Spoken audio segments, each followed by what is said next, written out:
Decka, ahojte, práve sme donatáčali 17. časť.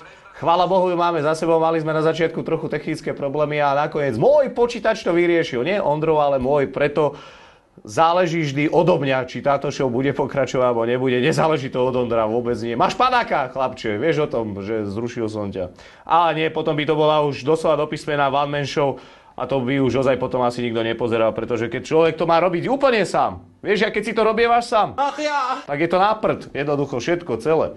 No a chcel by som vám povedať, že ďakujem, že zdieľate 16. Máme naozaj veľmi veľa pozretí. Ja viem, že to znie ako klišé, ale nám to robí obrovskú radosť. Je tam 305 lajkov. 305 lajkov ste dali na 16.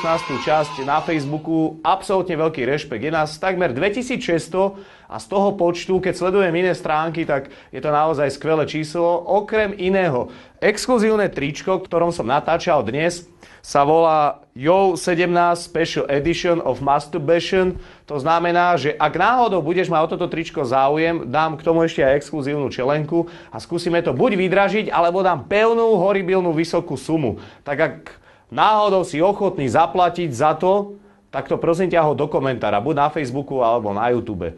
Nezabúdajte zdieľať predchádzajúce časti, sledovať, reagovať na súťaže, pretože čoskoro zase súťaž, buď od trička, možno nejaké kľúčenky vymyslíme a ak sa nám bude naozaj dariť, tak budú aj tučnejšie ceny.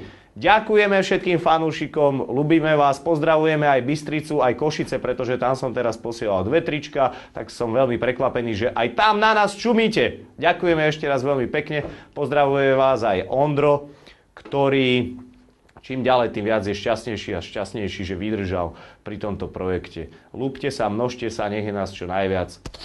Peace a bezpečný sex iba s prezervatívom, OK? A to tričko potom opereš? Nie, tričko prať nebudem, nech to majú aj s potnými žlázami, ktorými pracujem počas natáčania. Čiže sa potím!